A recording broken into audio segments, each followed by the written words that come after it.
Good afternoon, everyone, and welcome to our Price Formation Enhancements Phase 2 stakeholder meeting. Today, day one, we will be having BAA-Level market power mitigation and reviewing of the revised straw proposal that we posted on July 3rd, or July 2nd, July 2nd of 2026. And my name is Brenda Marquez on behalf of the Stakeholder Affairs Group, and I'll be walking through the first few slides for the housekeeping. This call is recorded for informational and conveniences purposes only. Any related transcription should not be reprinted without the ISO's permission. And then also for this meeting, it is structured for dialogue and engage different perspectives. So we encourage respectful and professional manner, including introducing yourself and your organization.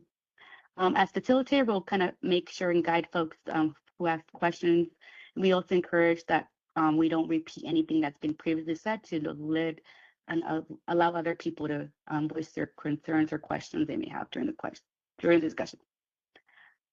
For closed captioning, we do have that available on the bottom left of your screen, as well as the transparency viewer that just populated on here. So you can go ahead and click refresh to see who is in the meeting. Our event producer today is Ryan, so he'll be helping us with any technical issues as well. And as a reminder, when you do have a question, go ahead and say your full name and affiliation. We will remind you in case you do forget. We do have the raise hand located in the middle of the screen on the bottom toolbar. Please pause for like at least 2 seconds before unmuted. It will allow us to capture your full name and affiliation in case it is unmuted at a different time. We don't have anyone dialed in the phone line yet, but if you do want to be dialed in phone line only, by dialing *3, you'll be able to just use that keypad, and then you'll be added to the question queue. We will kind of look at the participant questions on the chat, but we want to make sure we encourage folks to verbally ask the questions. But we want to make sure if there's anything, the best place would be just asking the question through the verbal queue as well. We do have a comment template that we just added, so that would also be the other opportunity to write any questions or answer the comment template as well. And then next, just a quick overview of the stakeholder process. Since we did post that revised straw proposal a few weeks ago, at this time, James will be covering a little bit of the timeline and how we're going towards the developing of the solutions of the final proposal. And then as well, just for how far we have gone from the first two topics that we're covering today and tomorrow.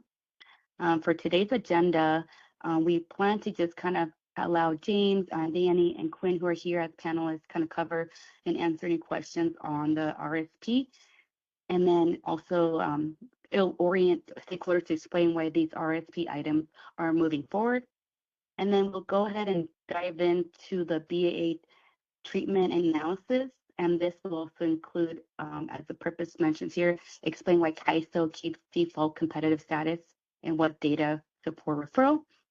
And about an hour in, we will discuss the grouping method, and this will explain the MEC ordering, export transfer connectivity, group testing, and an example. And then the next example will be the net buyer LSO identifying pivotal suppliers, and this explains interval specific LSOs withholding capacity and mitigating specific suppliers. Before we close, this meeting is structured to be around 2 hours and 30 minutes. So James will help guide us to preview for the next day, which is tomorrow in the morning at 9 to noon Pacific time. And we'll kind of summarize a little bit and also recap that we do have that comment template available for both meetings and the revised straw proposal as well. And at this time, I do have a few folks in my panelists. Like I mentioned, Danny Johnson, one of the managers for policy development, and then we have James, who has been leading on for Price Formation Enhancements Initiative, and Quinn Zhao from the market analysis team here as well. And a quick audio check for James, just to make sure. Audio check. Good. Sounds good. Okay. All right, let's go to the next slide. So thank you, Brenda, for the introductions, and thanks to everyone for joining, and thanks to Danny and Quinn for helping answer some questions today. I'm going to go through a couple of slides to orient us on the revised straw proposal that was posted last week. and discuss what we're here, or go over what we're here to discuss today, and then we'll move into the more technical session. So really, we have three primary goals for this meeting. First is to explain the revisions that happened in the price formation enhancements initiative in the revised straw proposal that was posted relative to the straw proposal that was published in August 2025. The revised straw proposal is organized in a way where we tried to, in section 1 of the proposal, capture the changes in rationale from the straw proposal to the revised straw proposal, all in one place, so that if you've been following along with this initiative, section 1 really summarizes what the changes are in the proposal, and then the actual proposals themselves are contained in section 4. And they're written such that they're intended to be written in a way that just provides what the proposal is and not necessarily what's changed or the rationale for those changes. And so we'll spend most of our time talking about the revisions that had happened between proposals. Second, we'll walk through some mechanics. The proposals provide some examples that we'll walk through today. All of the examples and slides in today's presentation are simplified and illustrative, just to get the main concepts across. But of course, if you have more detailed technical questions in reference to the proposal, we can get into that as well. And then we'll be looking to hear your feedback and have stakeholders provide some context for each other that they can consider when preparing their written comments that I believe will be due on the 28th. And also for the CAISO to consider in the meantime. After each block, I'm going to let you know how many slides I'm going to have before I pause. I'm going to try to keep the time for questions organized around each topic block, and we'll look for hands at that time, and we'll call on people as much time as we have. Again, we're going to go through some examples to show how the proposals work. And we are also going to discuss today the separation of the items that are in this current proposal and those that have been deferred for a future time. Next slide, please. So this is a day 1 of a 2-day series of price formation. Today's discussion is dedicated to BA-level market power mitigation, and tomorrow's discussion, which is scheduled for 9 a.m. Pacific time, virtually through WebEx, will be dedicated to scarcity pricing. In general, these days are going to discuss the items that were ready to advance, and therefore in the current revised straw proposal.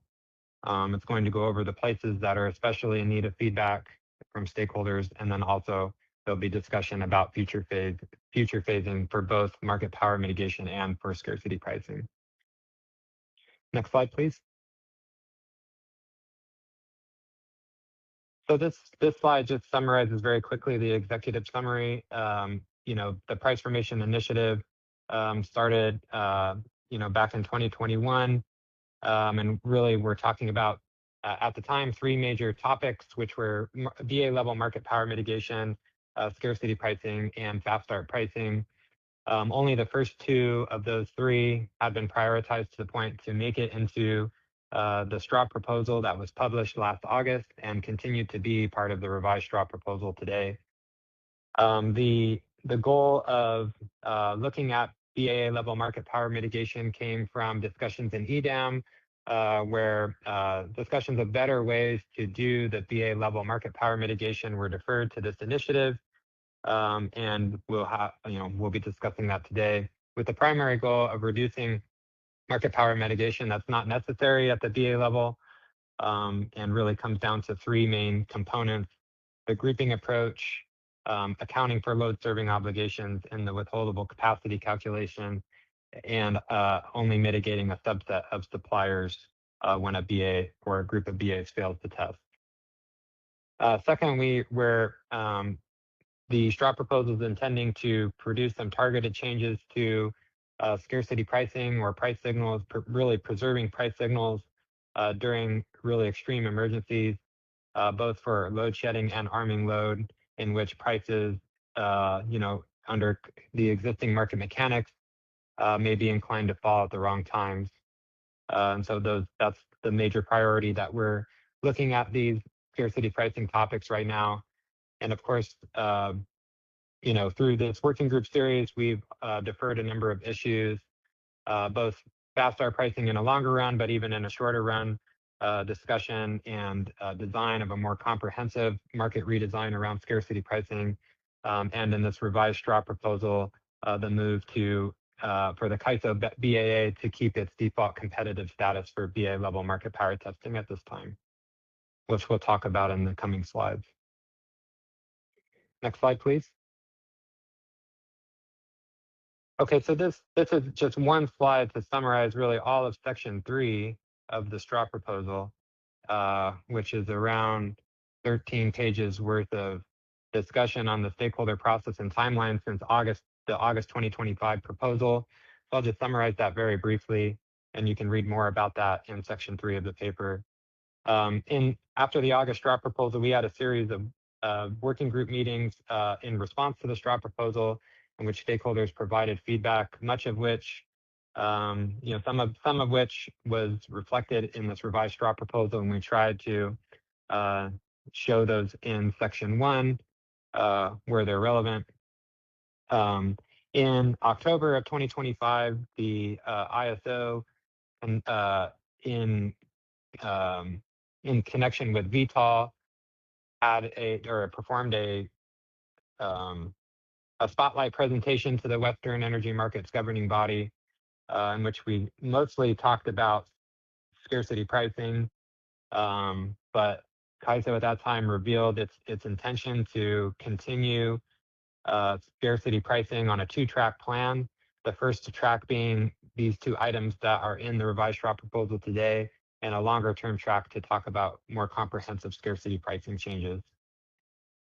As a result, in November 2025, we held 2 working group sessions on the latter part of that discussion, which were at that time was intended to be a reignition of those discussions around comprehensive scarcity pricing, which then eventually were deferred again after majority of stakeholders felt that the timing of that discussion in relationship to EDAM and day-ahead market enhancements was not appropriate.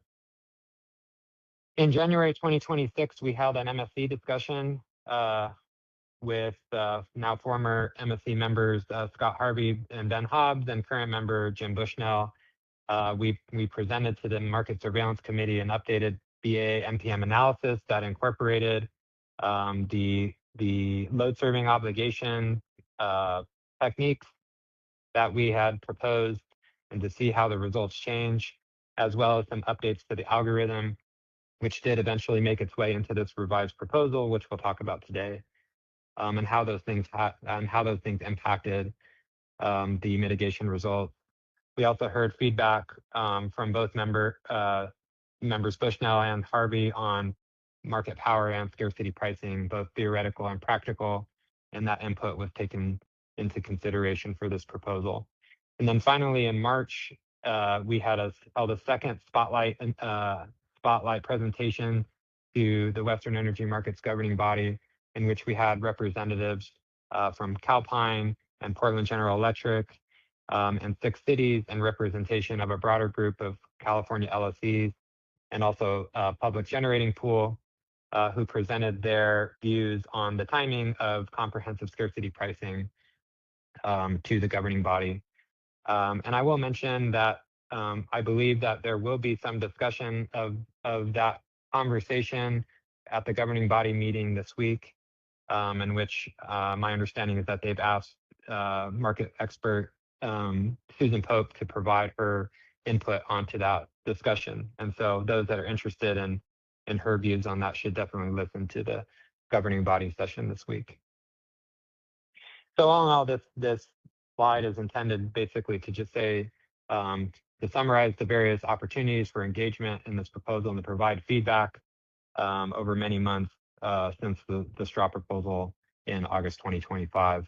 And much of the feedback has found its way into this proposal, and what we think is a proposal that's ready to advance to governance, decision, and implementation, and defers items that we think could use more discussion. Let's go to the next slide, please. Let me just see if this is the last slide of this group, and then I'll pause for questions. Yeah, it is. Okay. We'll have a question from Michelle Keto. Let's go ahead and unmute her. And please introduce yourself and your organization. Hey, Michelle. James, this is Michelle Keto from the CPUC Energy Division. I just wanted to have an overarching question. So as we went into EDAM, a lot of the modeling was based on production cost models, which assume marginal cost pricing, right? So that you get the efficiency benefits across the West. But if you don't have market power mitigation and you don't have, you know, marginal cost pricing for CAISO and connected areas, does that undermine this idea that we get the efficiency benefits? Because it only works if you get marginal cost pricing, and now we aren't guaranteed that. When you're saying we're not getting marginal cost pricing, what do you mean? Well, default energy bids are based on the marginal costs of the resource, right? They're intended to be estimates of that, yeah. Yeah. Correct. Okay. So I don't understand why we think that it's necessarily over mitigation. I mean, it seems like we've sort of switched the proof, right? So now the proof is that they're not, I mean, there's no test really that they're not higher than what they would have been in a marginal cost environment. We're just assuming all the CAISO and connected areas are marginal cost, right? Yeah, the Because you idea guys have being that switched.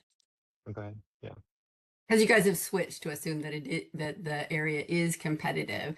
I'm just saying that the EDAM benefits are premised on marginal cost pricing and the efficiency benefits. And now I mean, we didn't have it, but now we really don't have it if you don't include CAISO in it as well. So can we just assume that those benefits no longer exist? Well, we'll get into this a little more because I think your comments are directed toward the CAISO BA's treatment in the BA level test and not the overall BA level test. Is that correct? Or a little of both? Yes, it's you guys choosing not to put CAISO in, and any connected area is no longer. I mean, it was that was sort of the nice part about this, but you took it away. So yeah, and the potentially take away the benefits of a more integrated market. Yeah, I mean the high level response that I'd give is that insofar as the market is competitive, then the bids themselves should represent marginal cost pricing. But then if that's the case, why are we so afraid of it? Well, I mean, in general, markets operate in ways that we allow for bids to set the price insofar as there's sufficient competition, you know, for those bids that, you know, Right. But it's sort of converge circular. towards the marginal cost. Right. But then why are we afraid of imposing marginal cost pricing? That's the part that I just don't think we've proven. Right. Yeah, So if competitive markets converge towards marginal cost pricing, why are we loath to impose marginal cost pricing when we think there might be market power?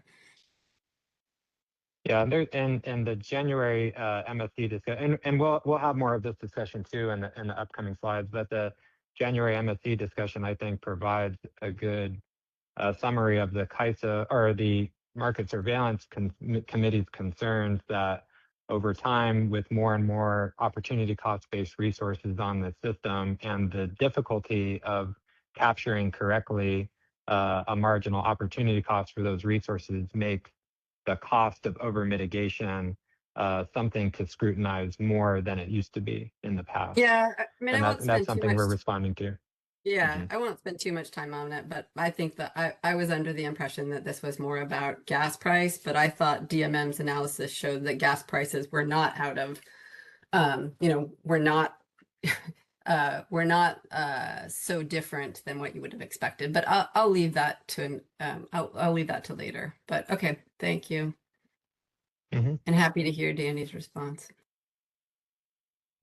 Sure. So on gas price, that is a reference to the Gas Resource Management Initiative, Michelle. And The DMM did show that in the EIM, that there wasn't a ton of usage of the existing RLCL process. There's two sides to that argument. One side says, well, they didn't need to use it because they were able to base schedule which resources are coming online and how they're participating. And then there's another side of the argument that says that changes in EDAM. And so kind of GRM explored that.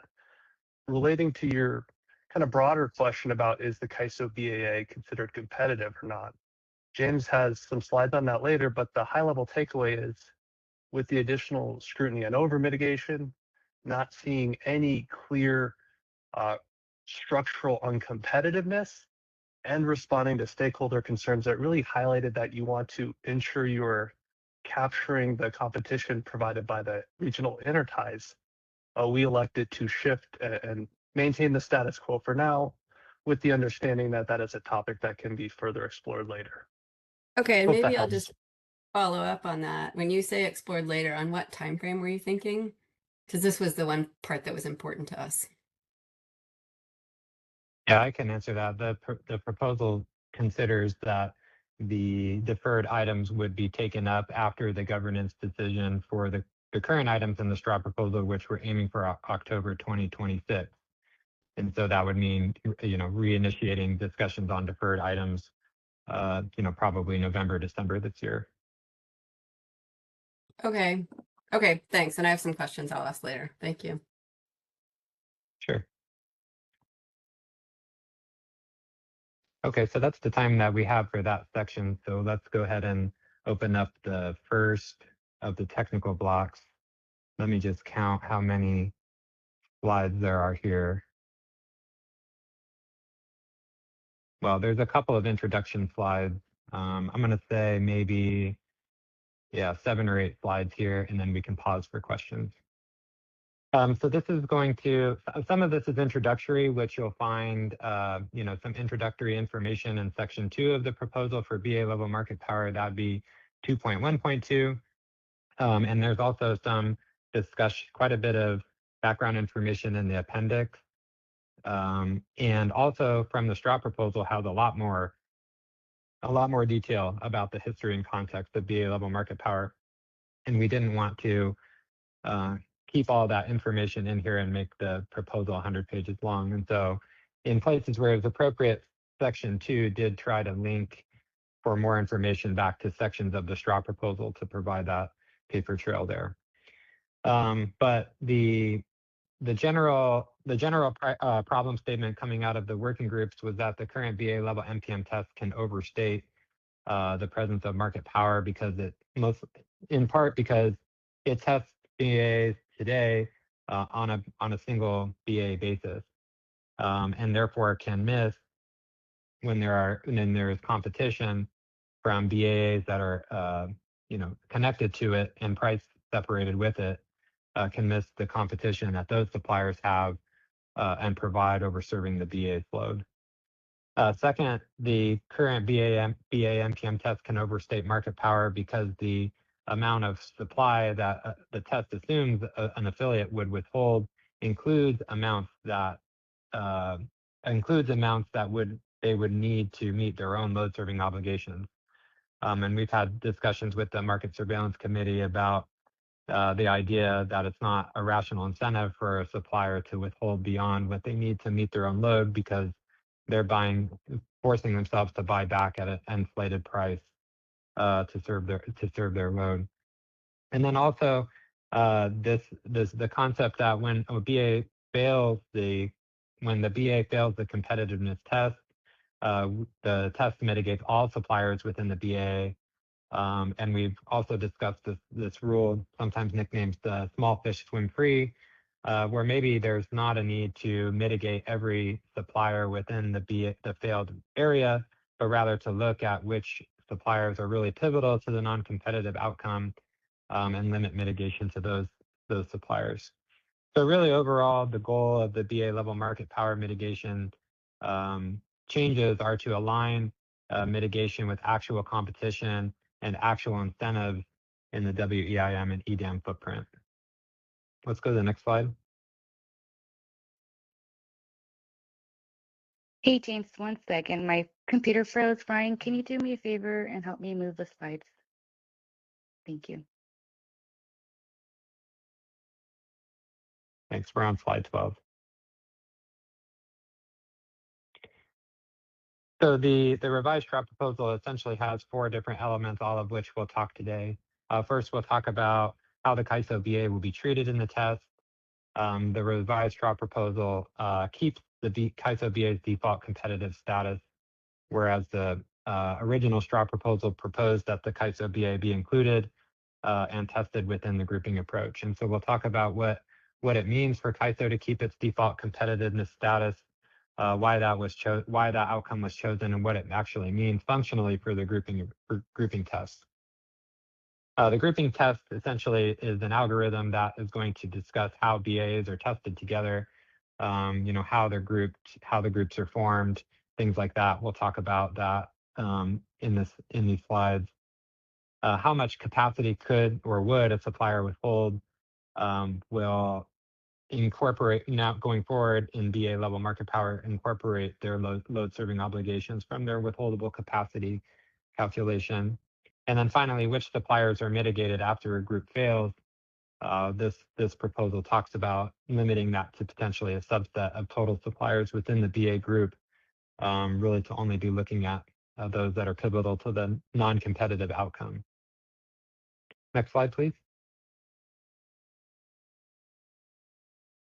So this is a short table to summarize information from section 1 of the proposal. We're talking about changes from the straw proposal and responses to stakeholder feedback and how some of the specific feedback shaped the proposal. Just a couple of the big ones I want to mention. This is not a comprehensive list, but obviously the biggest one being that the CAISO no longer being automatically competitive and the revised straw proposal withdrawing that change. Essentially, CAISO keeping its default status, which is the status quo now, that the CAISO BA is assumed competitive for the BA level test, and that discussions around whether and how to mitigate the CAISO BA as part of the BA level market power move to a future phase. There was an interesting issue raised by the Department of Market Monitoring around some kind of this path dependency issue of the grouping algorithm, where the original algorithm would sort of let a lower price BA fail only because it's tested with a really non-competitive higher price group, even if the BA or group of BAs that are competitive on their own. And so this sort of path dependency issue is like they're inheriting the non-competitiveness of their neighbor that they're connected with, even though they may be competitive on their own. And so we talked a bit about this at the January MSC meeting and presented results around this, but basically the revised straw proposal is going to keep the sort of high to low price sequencing of testing, merging, and ranking groups. But there'll be an extra step now where if a merged group fails together, then the algorithm will then exclude the higher price groups and test the lower price groups on its own. So essentially, lower price BAs would have 2 opportunities to pass the test at this point. And so we'll talk a little bit more about that and have an example in these slides. There was a lot of terminology changes and confusion around terms like counterflow and other things, and marginal energy cost from comments and discussions from the last proposal. And so we tried our best in this proposal to make the terminology a lot more simple and more relevant for BA level market power. And so we tried in every instance that we could to clarify the difference between a competitive MEC or marginal energy cost versus a competitive LMP, which are both outputs of the mitigation process, but only the former being an output of the BAA level MPM process. And there's more about that in the paper. There were some questions about how CAISO would, we sort of loosely in the straw proposal use this term export transfer connections and like how we would go about deciding when to merge groups and with who. And so we provided some more clarity about exactly how export transfer connections would be done. And then again, for the BA purpose of this proposal, we dropped the use of counterflow concepts and terminology, which we felt was confusing, and have some discussion in the paper to clear up what we really mean by these terms. The straw proposal explored a number of load serving obligation methods and presented a couple options. And it also kept the quarterly net buyer process. The revised straw proposal provides more detail about how specific load serving obligations will be calculated depending on, what your level of market participation is, being a CAISO or an EDAM entity or a WEIM entity, and the number of affiliates that you have in your area. And the revised straw proposal also is proposes to drop the quarterly net buyer process for BA level market power and replace it fully with this load serving obligation method that provides more or less net buyer, net seller status on an interval by interval basis. And so the quarterly process became, in our mind, redundant because of that. And so that's something that we propose to take out of the straw proposal as well. And then the original straw proposal presented a number of options, I think 2 options to identify suppliers for mitigation after a failed 3 pivotal supplier test. Ultimately, the revised straw proposal adopted a version, sort of a hybrid of option 2, where we use a series of 1 pivotal, 2 pivotal, and 3 pivotal supplier tests to establish a cutoff and mitigate only suppliers that are below that cutoff.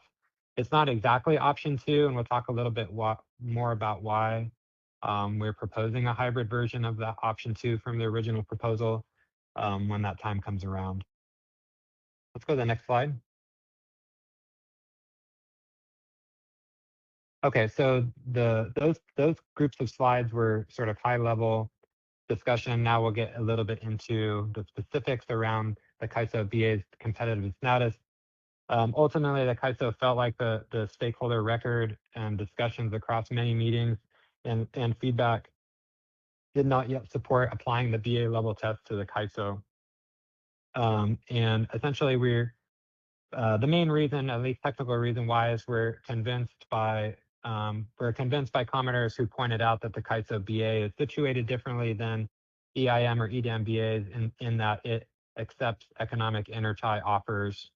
And that source of competition is not fully captured within the existing BA level test.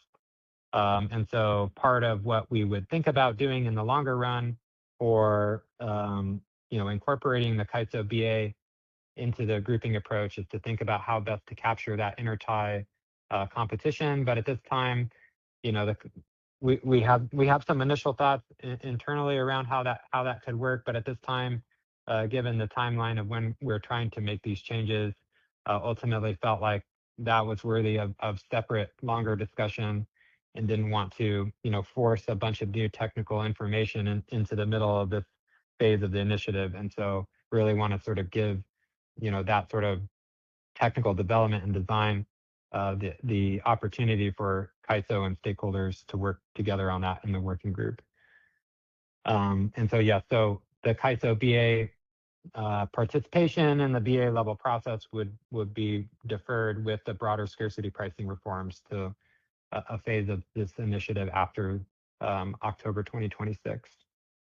So really, in terms of how this change affects the grouping approach, the simplest way to put it is that now if a tested group includes the CAISO BA, the group is going to pass without an RSI test.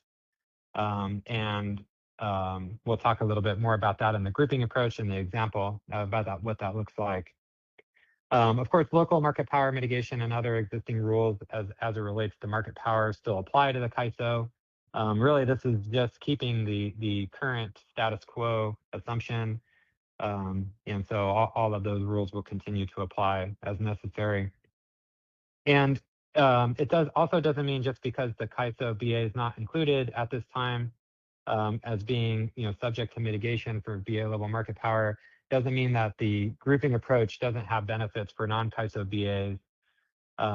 And while at the same time sort of keeping him keeping CAISO out of the test will avoid understating CAISO's import competition, and therefore the supply competition for serving load within any group that CAISO BA is in. We'll talk a little bit about that, and then we'll pause for questions maybe in 3 or 4 slides. So just a quick diagram here that the CAISO feels like this issue about testing CAISO and its BA level potential for BA level market power, the interaction with interties and the competition that those may provide, have strong connections to scarcity pricing, both because the timing of which BA level market power and scarcity pricing may be relevant are likely to overlap. But really the intertie, scarcity pricing is intended to, in part attract more intertie supply. And therefore, if becomes especially relevant if the working group doesn't feel like the BA NPM test properly accounts for CAISO intertie supply, just sort of exacerbates each other in an incorrect way. And so the CAISO thinks that it's best to think about these two things in tandem to make sure that the price formation during tight system conditions both reflects, true economic scarcity, system scarcity, and has the ability to distinguish that from potential artificial scarcity from withholding from market power. Oh, I'm sorry. Let's go to the next slide. Sorry, I had meant to give that spiel for slide 15. Okay, so let's go to slide 16. So beyond the technical reason for deferring the CAISO's treatment now from the interties, we also just want to point out that the CAISO did some analysis and presented it to the Market Surveillance Committee in January, in which we demonstrated, using counterfactual data from Q3 of 2025, that both the grouping approach independently and the load serving obligation adjustments to the market power mitigation approaches does increase the average pass rate independently quite significantly. But that, acknowledging that including the CAISO and incorporating the load serving obligation does, cause some BAs to pass the test more often is a positive result. But at the same time, in that the CAISO's positioning in the grouping test has such a big impact on the overall result, gave us more cause for concern, and including them at this time if there are technical reasons to believe that it's not a good approach at this time. The impact of, like I said, the impact of CAISO's positioning in the test does alter the test results quite dramatically, both for on average and then over specific hours. So if we can go to slide 17, this is just you're looking at BAs and their pass rates on this heat map.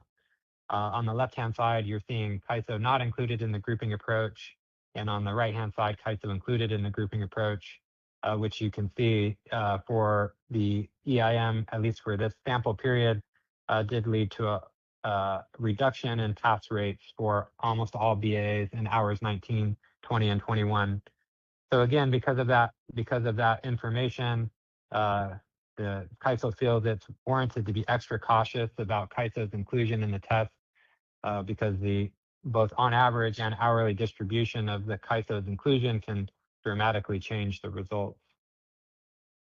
Let's go to slide 18. And this will be the last slide for this group, and then we'll pause for questions. So we think that the updated analysis does support the grouping approach by recognizing regional competition, the design of which, provides, somewhere between a 0 and 2.2 percentage point increase in pass rate, which we think is warranted. Obviously, the goal is not just to come up with designs that arbitrarily increase the pass rate, but these are increases in pass rate that are connected with what we think are theoretical improvements to the test. And so these are places where the theoretical and practical implications of the policy are aligning. The analysis shows the load serving obligation approach improved pass rates significantly, even more than the grouping approach by some BAs by up to 7 percentage points. And that, as I summarized in the last slide, that the findings support proceeding without the CAISO BA and continuing with implementing the grouping approach for now with the CAISO assumed competitive. As I mentioned, testing CAISO changes pass rates significantly, especially in the evening hours of the sample period. As I mentioned, the load serving obligation assumptions do improve the test results, but don't resolve the underlying technical concern, nor does it resolve, the underlying change in both hourly and average distribution of the results by including the CAISO. And so insofar as the CAISO is going to be included in the BA level test, it's our view that we need to better capture CAISO's intertie competition directly in the approach. That being said, we had this discussion at the January MSC meeting, and it's written up in the proposal. Just because the CAISO is not proposing BA level market power applied to the CAISO BA at this time, it doesn't prove that there's that the CAISO BA is always competitive and that its default status should never be revisited. So it's not an admission of that.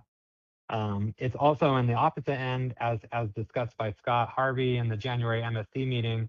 It's also the test results don't indicate widespread market power in the CAISO BA. Just because you're seeing failures, Scott Harvey's point was basically just because you're seeing failures in the structural test is not in and of itself proof that there is existing BAA level market power harm going on in the CAISO BA.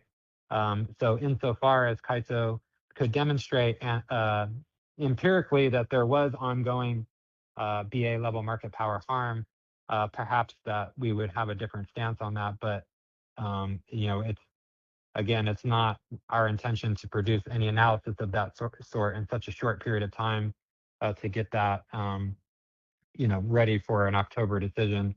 And so that may be something that we can think about in the future. Okay, let's pause for questions, and we'll have about 15 minutes for questions before I have to move on to the next section. First, we have Eric Little. You'll be unmuted. Please introduce yourself. Thank you.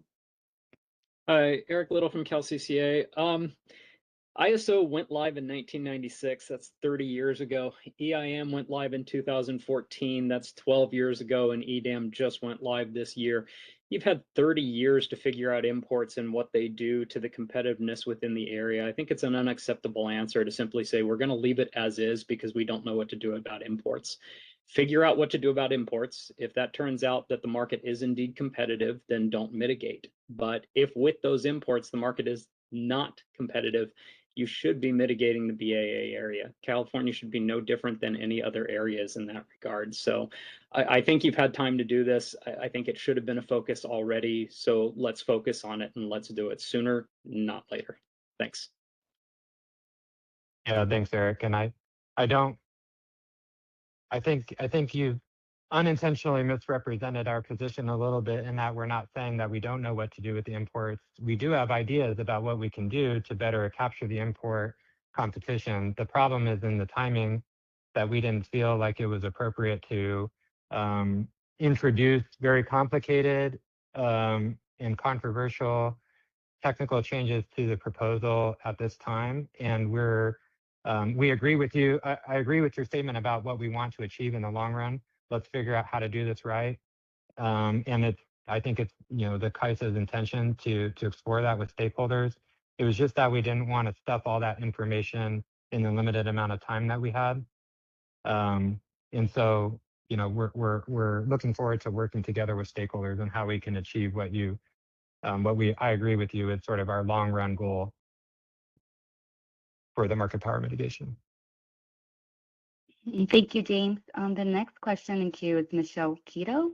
You will be unmuted, Michelle. Please introduce yourself. Hey James, it's Michelle. So yeah, I just was following up on Eric's point. You said because we have intertie competition, you're going to assume we're competitive. But on what basis did you determine that? Because you could have intertie competition and have nothing at the borders. I know that's not true, but on what basis did you make that determination? No, I'm not, that's not quite the right way of saying it. I'm saying that okay, so we're coming from the starting point that was established in when WIM was formed, that the CAISO BA is assumed competitive for this test. And then the straw proposal changed it to say, now CAISO BA is going to be included and it's going to apply this test that we use for the other EIM BAs and now EDAM BAs, and apply that same test to the CAISO.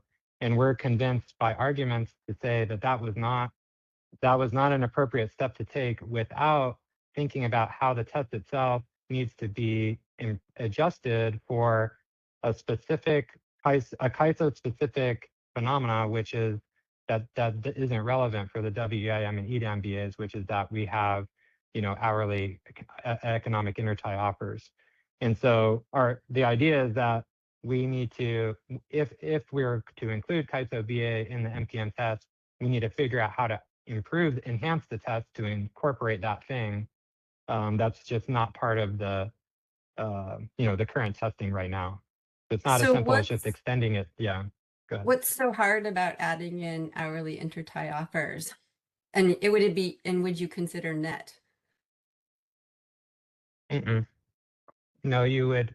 I mean, I don't want to get way too far ahead of ourselves because we will have, this discussion. But in general, it just comes down to, well, I would say there's kind of two different ways of limiting it. You could start with a place to say, okay, we'll think about all economic intertie offers that don't clear the CAISO, as being something that provides competitive pressure to internal CAISO suppliers.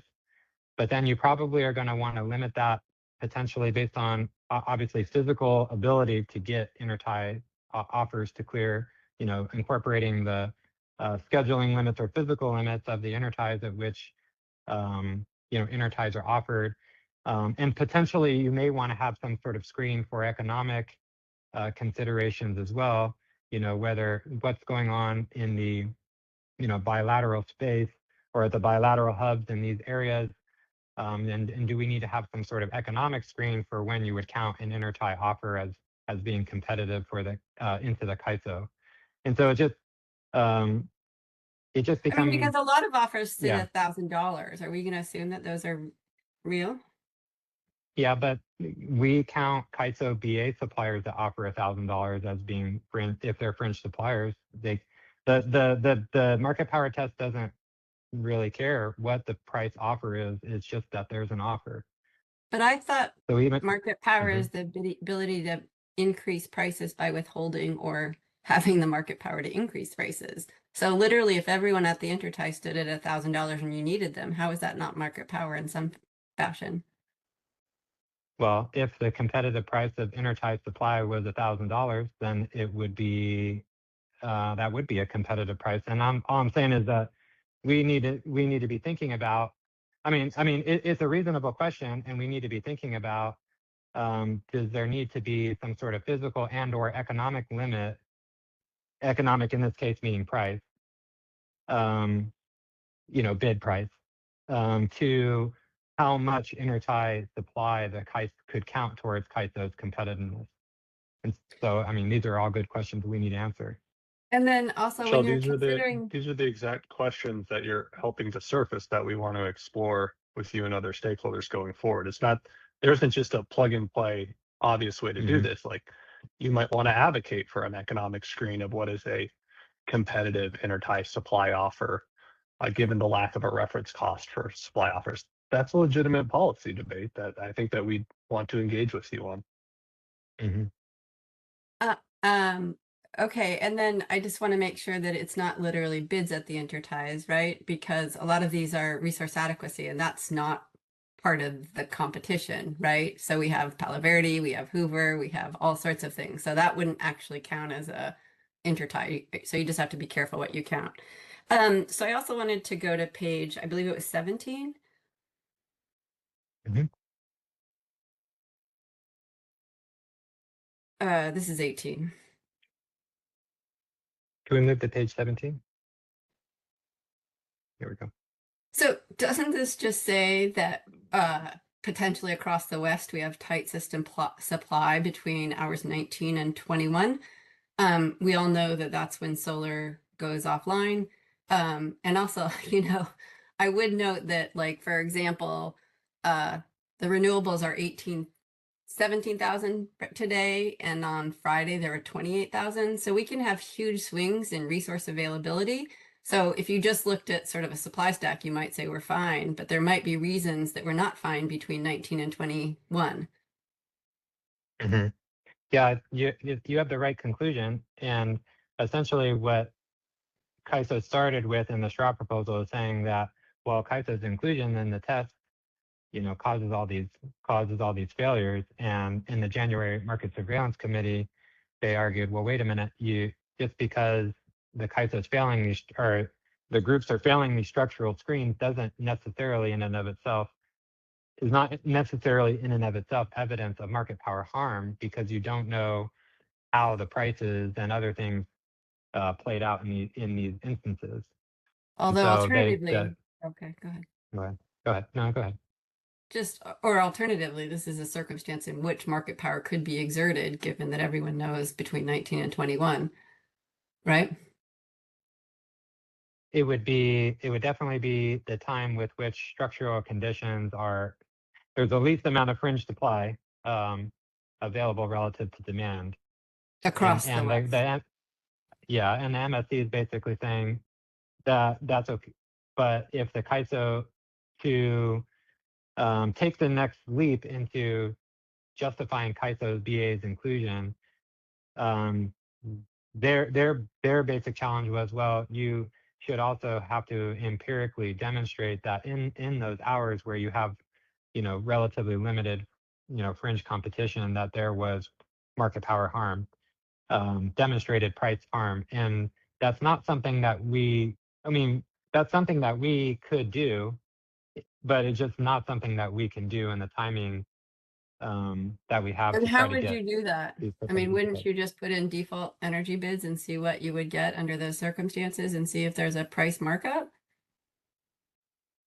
Yeah, the proposal does talk a little bit in the MSC, the section summarizing the MSC meeting, sort of what the Market Surveillance Committee meant by demonstrating harm I think it's in a footnote.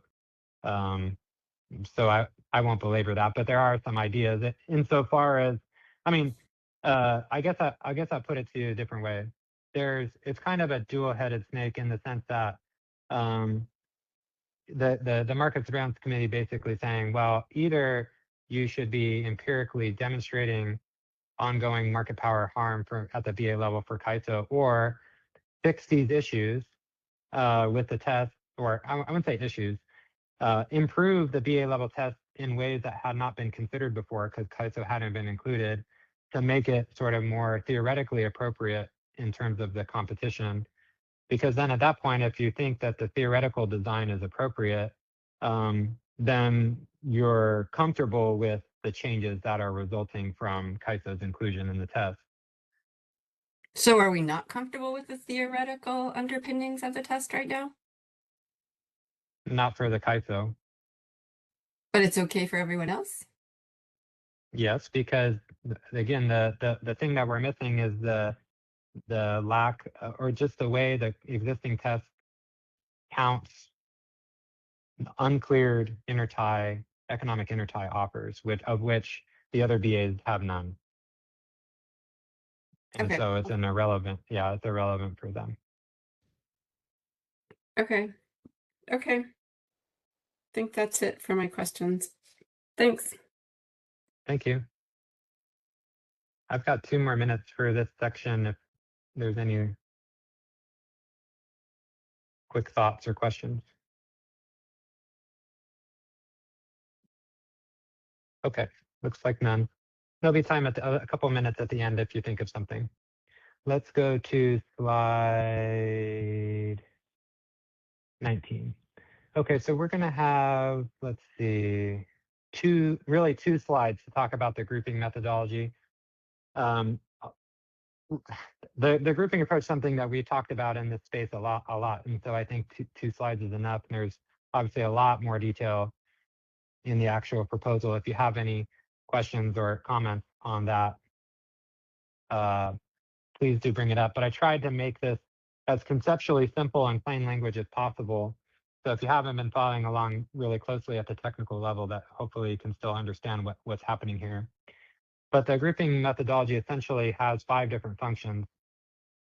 First, it's going to take in the NPM path of whatever run is being solved, be it the day-ahead market IFM or the 15-minute market.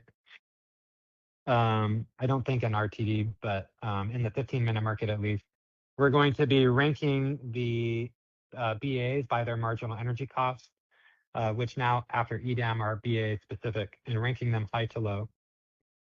And then we are going to be forming groups of BAs. Some BAs will have the same marginal energy cost as others because they have basically unconstrained transfer connectivity between them, which ultimately means that the same supplier who is marginal in one BA is going to be the marginal supplier for potentially a group of BAs, more or less. And so they're going to share the same or very, very close to the same marginal energy cost as others. But we also have this, try to formalize this concept of an export transfer connectivity, where we're trying to be clear that it's not just about forming groups in the hierarchical order of their prices, but you also have to see how these groups connect to each other in terms of their ETSRs. And so you're not just you're ranking them and ordering them by high to low cost, but you're also figuring out among the different tiers of price groups which BAs connect to others. And that becomes relevant for when you actually do the algorithm, how you're going to move to the next group and merge them together. So you're going to start with the highest cost supplier or group of BAs or single BA, and apply the 3 pivotal supplier and RSI test to that group. Of course, unless the group contains KAISO, with which that group would be automatically deemed competitive because of the assumptions that we've made. If the BA fails the test, or the group of BAs fails the test, then they're labeled as non-competitive for the interval, and that designation doesn't change as the algorithm goes on. If they pass the test, then they're labeled as competitive, and that designation doesn't change as well. And then you're going to go through the process of merging groups together, moving down the list, and testing them until you get through each BAA in the EDAM or EIM, depending on which market you're in. As again, you're merging groups based on who's connected to whom. And so you could have, maybe $100 BAA who's physically connected to a $60 BA, but there's another $80 BA somewhere isolated in the EIM. You're not necessarily going to merge those groups if there's no actual transfer connectivity, between them. The update that we made, and we were convinced by the Department of Market Monitoring that there can be some path dependency issues of our original approach. With now, we're offering the lower price BAs 2 opportunities to pass the test, both as a merged group with the higher price BAs together. And if that test fails, then we would also test the group of lower price BAs by themselves. And if they pass either of those tests, then they're deemed competitive for the interval. Lastly, the grouping approach establishes a competitive marginal energy cost for the BAs. Essentially, a BA will receive a competitive marginal energy cost from the grouping algorithm based on the lowest marginal energy cost in the passing group. And if it were rare, but if it were the case where a BAA goes through the entire algorithm and never passes a test, then as a default, we would use the bid floor of -150 to set the competitive MEC for that BA or group of BAs. And essentially what that means at that point is that the mitigation that would apply to the suppliers in that BA is all based on the default energy bid and not really based on the competitive LMP or MEC in that group. Okay, there's some discussion in the proposal about why the MEC is we think is the relevant metric for this test, because it tests the BA's power balance constraint and whether or not the power balance constraint is competitive, and reflects the price separation driven specifically by transfer constraints, which is the relevant economic condition that we're looking for market power concerns. And so there may be reasons why BAs may have different prices driven by things that are not related to transfer constraints specifically. And insofar as those are occurring, our view is those are not relevant for market power. I mentioned the fixing the path dependency issue as a suggestion from the Department of Market Monitoring. And then here in the third bullet, I mentioned if a BA happens not to pass the test at any point, the mitigation will essentially default to the resources DEB in that case, because the competitive LMP will be calculated using an MEC of -150. It'd be functionally irrelevant for mitigation at that point. And so again, remember that when we mitigate a supplier, if we were to mitigate a supplier, we're comparing their bid to the higher of the resources DEB or the competitive LMP. And so in these cases, the competitive MEC would just be irrelevant. Let's go to slide 20. A very simple example. This is intended to match the same example that's in the proposal, just a little more simplified, I guess, in terms of how it's presented. But imagine that you have 5 BAAs together and they're grouped in this sort of chain topology where A connects to B and B connects to C, et cetera, et cetera. And the lines between the BAs indicate some sort of established transfer connectivity here. And they have the marginal energy cost for each BA calculated below their symbol, ranging from $100 on the left to $60 on the right. And we're going to assume for this example that BAE on the right-hand side in green is the CAISO. And so we will see through the test how the CAISO's treatment affects the algorithm. So we're going to have, now moving to the table below, we're going to have the first iteration of the test is going to test A by itself. A is the highest price BAA. It just so happens that in this example, the prices or the BAs are already arranged in a high to low order, but the grouping approach works no matter really how the topology is set up and the prices work out. You're always going to test the highest priced BAA or group of BAs first. In the example, we say that there's more detail in the proposal about the specific demand and supply assumed for the test for BAA, but the result is that BAA fails the test. And so it's marked uncompetitive for this interval. And again, it keeps this uncompetitive status for the remainder of the algorithm. Then in iteration 2, you're going to test groups A, B, and C together, because B and C are in the next tiered price group, and they have an export connection to BAA. So that means that you're going to test A, B, and C together as a group. In the example, we assume that A, B, and C together fail the test. But in the previous proposal, we would have said that because of that, B and C would fail or be marked non-competitive. But in this iteration, in the updated iteration of the grouping approach, we're now saying if B and C fail with A, then the algorithm will then test B and C alone.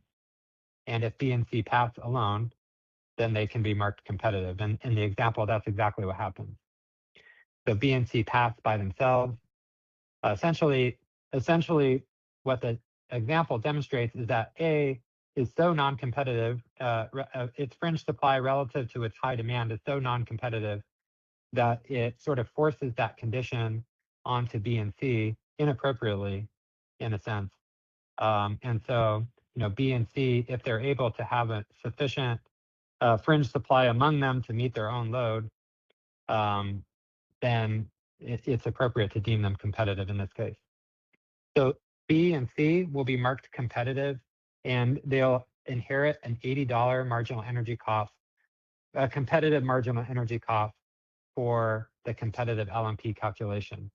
Notice that BAA does not inherit the $80 competitive marginal energy cost because A did not pass in the group with B and C, which means that there's not enough fringe supply in B and C together to discipline the suppliers in BAA. And therefore $80 is not an appropriate reference for the competitive price to discipline BAA.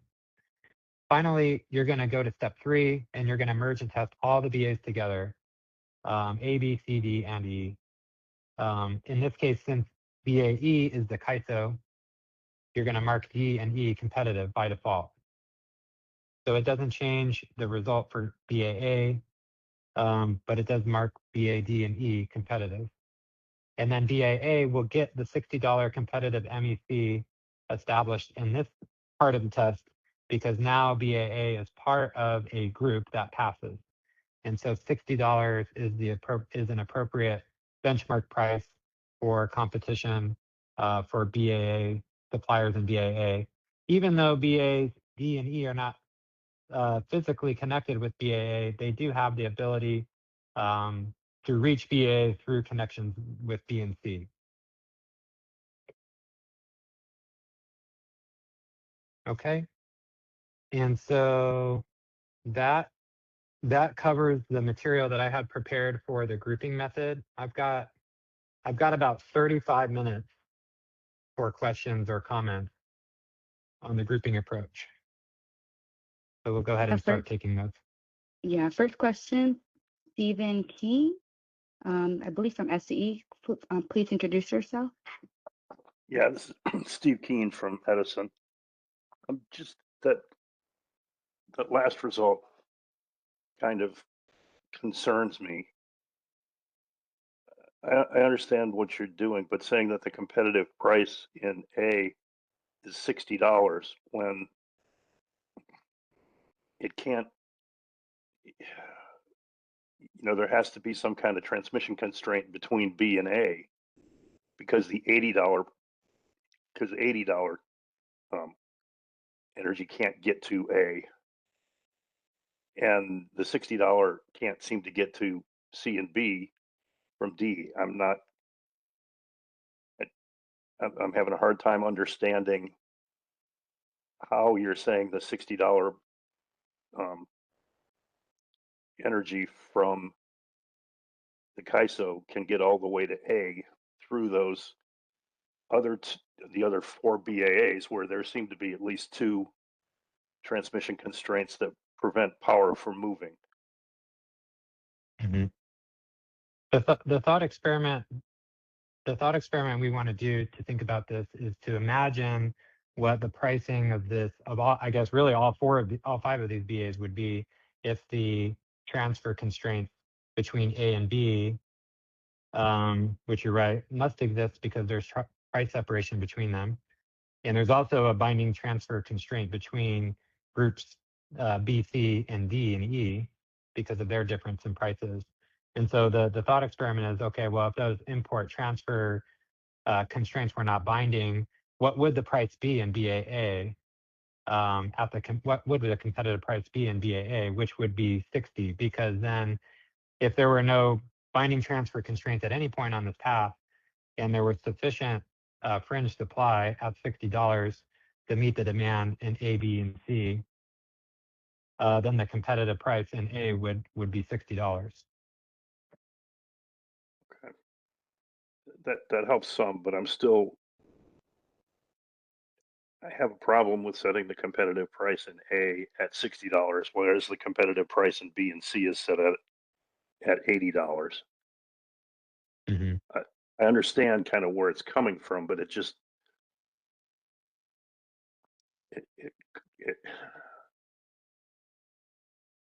it doesn't seem, on one level, it just doesn't seem to make sense that you could say, Mhm. oh, the competitive price in A is $60, but the ones that it Mhm. connects up through that $60 has to pass through, they have a competitive price of $80. Mhm. It would seem to me that the whole thing should have a price of $60. Mhm. So that is it more unintuitive to you that the result is that all 5 BAs don't have a $60 MEC, or only that B and A is lower than B and C, even though they're what feels I, more I unintuitive to you? I'm not sure if I can make that distinction, but I think it's the fact that you're saying that A has a lower price. I mean, if I was a generator and in A and I'm getting mitigated to $60, but if I was like in B, I'd only be mitigated to $80. That just seems strange because B and C, they're set to have a competitive price of $80, but yet, Mhm. there's a market that has a $60 competitive price that connects up to them. Mhm. You're allowing it to pass through them to get to A, but not to influence those two. I, Mhm. I, I have to think it through, but I think that there may be some issues with that. And I realize that this is a highly stylized example, Mhm. and if we looked at one that was more not a linear situation like this, it might come out a little different, or it might look different. But it's just Yeah. this. That just doesn't seem to register. It guess it rubs me the wrong way. Is one way to put it. I'll have to think about it some Yeah. more and see if. I mean, I understand where you're coming from, and I understand how it Mhm. makes sense under the system you've set up. I'm just not sure when I step back and look at the whole thing, whether it makes sense at that point.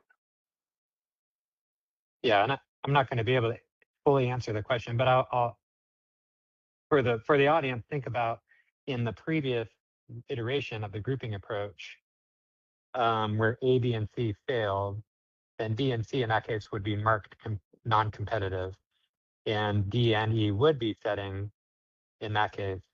Let's just assume, yeah, A, B, C, D, and E, despite the fact that KISO is BAE. Let's just pretend if they weren't, their RSI was tested that they were competitive as a group of 5, then $60 would be setting the competitive MEC for A, B, and C. And I guess one result, result or outcome of the idea of testing B and C alone is that there can be sort of the skipping of I guess in the pricing of these BAs, there can be BAs that sort of get skipped over in terms of their original hierarchy relative to their new competitive hierarchy, if that makes sense. And that's, I think, what's feeling a little unintuitive to you. Yeah, well, it's also the case if you limit the resources in A to $60 and then Mhm. rerun this, what would happen to B and C? Because Mhm. I'm assuming that power could move both ways. So then possibly you could get power moving from A. If you've mitigated the bids in A down to $60, it may move from A to B, and you may Mhm. have B and C dropping below that Mhm. what's set as a competitive price for them. Mhm. Then would you have to do another check? Well, in that case, and that's something that can be relevant for all forms of mitigation in the sense that the outcome of the, when you have the unmitigated bids and solving the market in the NPM path, you have a certain, you've established a certain flow, or for BA level market power, you've established a certain BA marginal energy cost. And then when you go ahead and substitute the outcome of the mitigation with the different bids, the mitigated bids, you can change essentially the import-export direction of the flow based on the outcome. And so it's not unexpected necessarily that you would have some flow reversal happening as a outcome of the mitigation, even at the BA level in this case. I have to spend some more time thinking this stuff through, and whether that creates issues or not.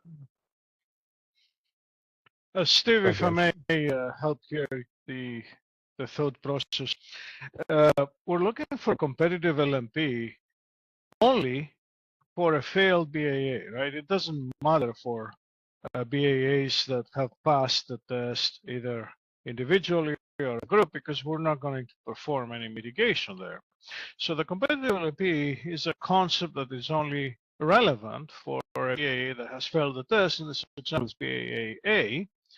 And as it was explained here in this example, you cannot use $80 because the group ABC is not passing the test, which means that the $80 may be a competitive marginal energy cost for the group B and C, but it's not a competitive LMP for A, B, and C.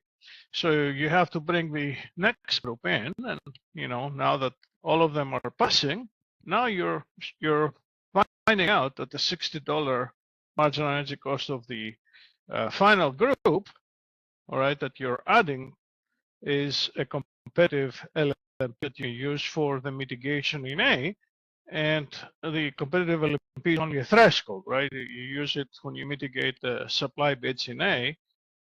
You only mitigate energy bits that are above that threshold, which is in this example $60. So the $60 is really relevant to the mitigation that you will perform for A. It doesn't have any meaning for B and C, if I could help your thought process here.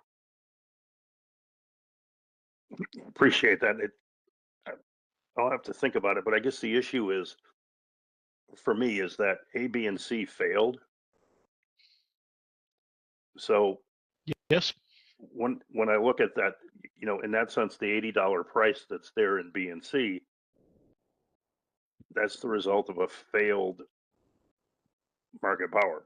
There is market power in that bigger group. yes. So that's But why you're not going to $80 mitigate cannot be the competitive. Yeah. Go No, ahead. but you're allowing $80 to be the competitive price for B and C. No, but doesn't have a meaning. The competitive price for B and C, it's not something that will publish out from this algorithm, because B and C are not going to be mitigated. So there is no competitive LMP for B and C. It doesn't mean anything, right? It's not a concept that is useful. It is a concept that is useful for the failed BAAs, because you will perform mitigation there. You need a threshold. For B and C, you will not perform any mitigation, right? Okay. Well, at least I at have to the think it BA through. level. Yeah, no, I see that. I guess what I need to go back and think through is how it could be that A, B, and C fail, but B and C don't, with the prices like you're showing here. And I'll have to think through that and make sure that makes sense to me, because I think that may be where the issue is coming. Yeah, see, Well, yeah. Go ahead, James. Yeah, the example comes from pages 39 and through 41 in the proposal. It's the same. I took out some of the numbers to make it more simple, but there's some demand and supply assumptions that can help. There's more detail about this example in the proposal, and so maybe with those extra details, it becomes clearer. Go ahead. Yeah, I'll go look at it and see. Thank you. Mhm.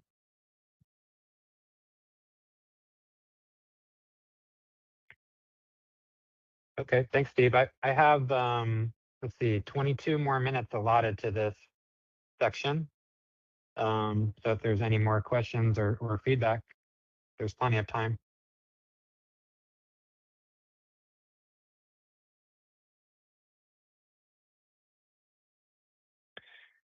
Okay, let's move on then and absorb the extra time in the next section. So let me count how many slides there are here. There will be 1, 2, 3, 3 slides. So we'll do 3 slides on the load serving obligation approaches, and we'll pause again for questions. So the first thing that we want to talk about here is that the original proposal, well, let's start from the beginning. Right now in the CAISO tariff, there are provisions in the tariff that say that if a affiliate is classified as a net buyer being defined in the tariff as an affiliate whose metered supply or metered demand is greater than their metered supply over a 12-month period. If an affiliate is classified as a net buyer, that they are excluded from being considered as a potentially pivotal supplier in the market power test. And that is a blunt application of a rule that carries on this incentive that we've talked about quite a bit, that affiliates lack the incentive to withhold supply beyond what they need to meet their own load.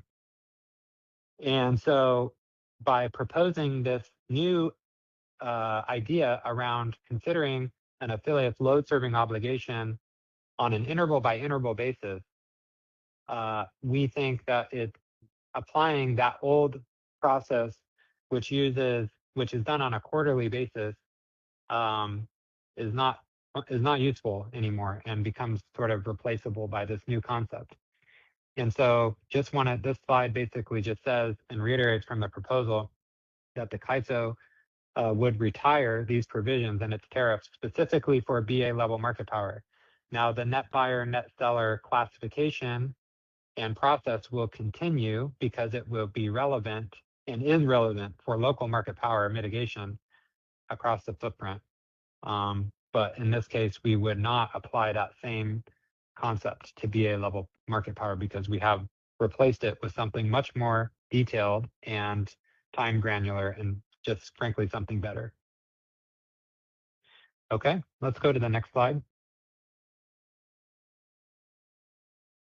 Again, there's a lot more specific information in the proposal, but just trying to give a high level plain language concept of what we're doing here is to integrate into the withholdable capacity calculation each affiliate's load serving obligation.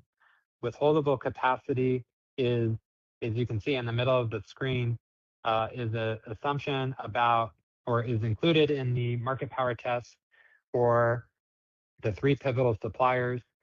In the 3 pivotal supplier tests, we include their withholdable capacity as being their max output minus their non-withholdable output floor today.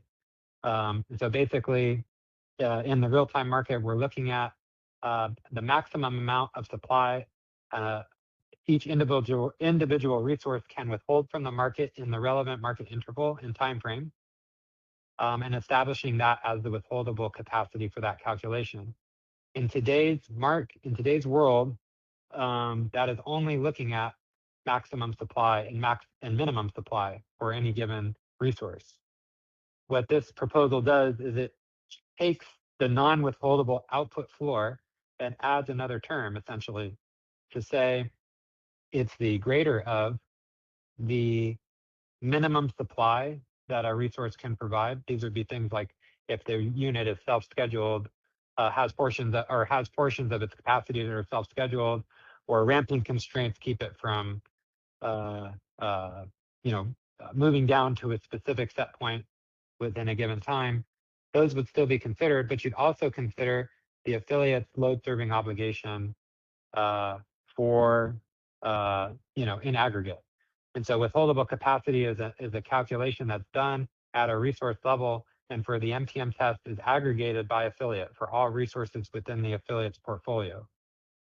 Okay, so now you're going to have the entity's estimated load serving obligation being part of this non-withholdable output floor, which should better reflect the incentives of the affiliate to withhold. And so that's essentially what we're doing. A very simple example, and there's more detailed example in the proposal, but the high level is if you have an affiliate who has a series of resources who can supply a maximum amount of 1,000 megawatts to the market, and let's just assume for simplicity that its minimum supply is 0. So it could, in the relevant market interval, withhold all of the $1,000 megawatts of supply. But this affiliate's load serving obligation is estimated to be 600 megawatts. Then the withholdable capacity would only consider 400 megawatts as the withholdable capacity and not the full 1,000. Let's go to the next slide. So this is where the proposal gets much more detailed than the straw proposal, in that we have to now come up with at least conceptually what the inputs to calculating this load serving obligation would be, and that the context those inputs depend on both the market and the context of which the affiliate is in.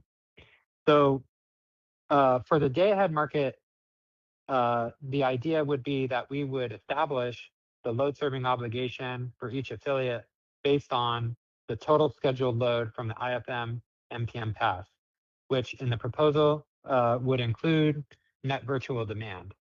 And so there was some discussion about that term at the Market Surveillance Committee meeting in January, and whether it's appropriate to include net virtual demand as being part of an affiliate's load serving obligation. I believe that we had provided some rationale for why we would think that term would be included, but the basic idea being that in the day ahead market, a net virtual demand position financially is no different than scheduled load, insofar as the financial incentives to withhold would also, apply financially the same to its physical scheduled load as it would to its net virtual demand. Again, net virtual demand in this context being that the affiliate has more virtual demand cleared than virtual supply. And so on a net basis has a virtual demand position in the IFM. So that's something that we're particularly interested in having folks think more about. And we're very interested in your comments on that. But the proposal as of now is that in the day ahead market, net virtual demand would be included. Now, in the real-time market, you have a series of different ways of calculating LSO depending on the situation. The simplest being that you have a BAA who has a single affiliate. And this is most WEM, not all, but most WEM BAs have a single affiliate supplier. And in that case, in the real-time market, we can just use the BA's real-time demand forecast for the interval and say, okay, well, if the affiliate is responsible for the entire BA's load, and we assign their load serving obligation as the real-time demand forecast for the relevant interval. And that's pretty straightforward. But it gets a little trickier when now you have some multi-affiliate BAs. And it matters, for these multi-affiliate BAs, it will matter whether or not they're in EDAM or not. And the reason is because if you're a multi-affiliate BAA and you're in the EDAM, you have the opportunity for individual scheduling coordinators who are maybe embedded utilities within the BA's footprint, or third-party load, to become certified scheduling coordinators in the EDAM who are responsible for bidding their own load into the EDAM and taking financial load positions in EDAM in the day ahead timeframe. And that can only be done if the scheduling coordinator, if these new scheduling coordinators provide a certain quantity or a certain amount of meter data. There's basically higher standards for metering for these entities if they want to participate in this way in the EDAM.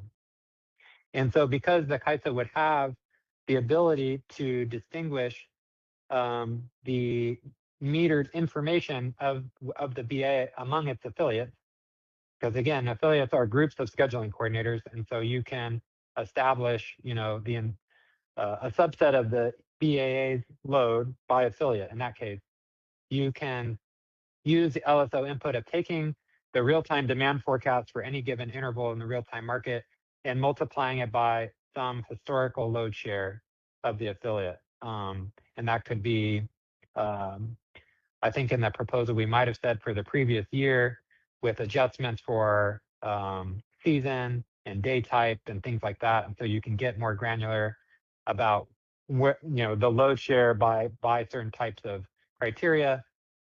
And then the proposal also considers the potential for an adjustment if there are significant load changes within the BA footprint in the middle of a year. Let's say large load connections or load migration potentially, and the BA and the affiliate feels like its historical load share is no longer representative of their current load share for the BA, and there can be a process whereby we can have that number updated mid-year. The hardest part is this last one, in that there are a series of multi-affiliate, not many, but some multi-affiliate BAs that are, as of right now, participating only in the WEIM. And the CAISO systems don't have the information don't necessarily have the metered information that we need to be able to classify and distinguish the BAA's total load and assign it to each affiliate.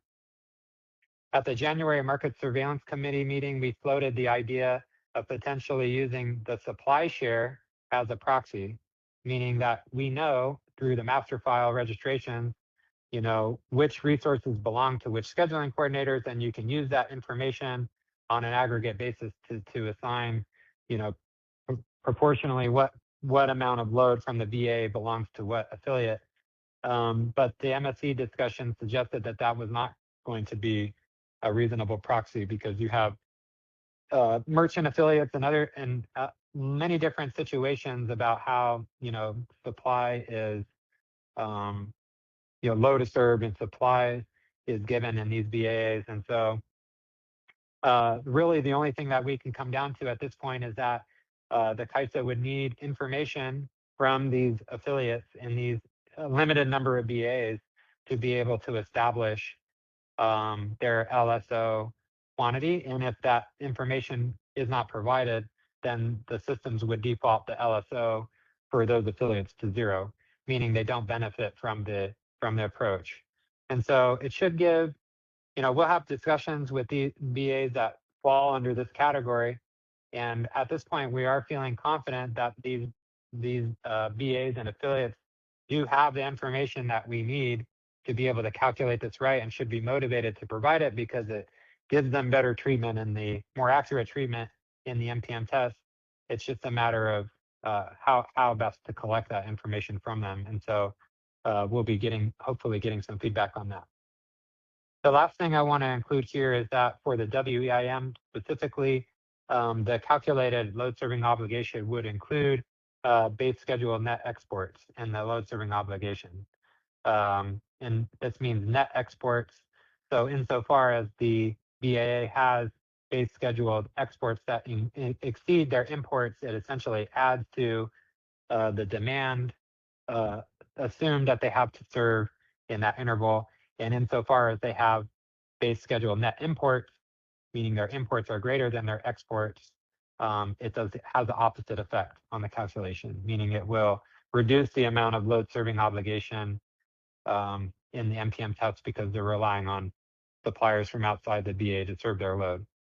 So more information can be found on this in section 4.1.3, including some equations and other things that I didn't want to make too confusing, but that's essentially a summary there of that proposal. And I'll stop there, and we have about 22 minutes for questions or comments on this part of the proposal.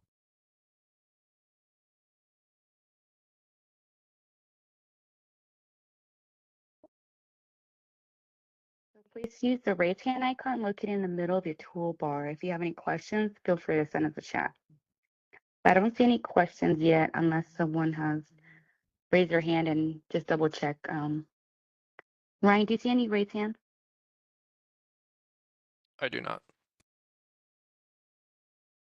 All right, let's keep powering through then. Let's go to the next slide. Slide 24. This will be two slides.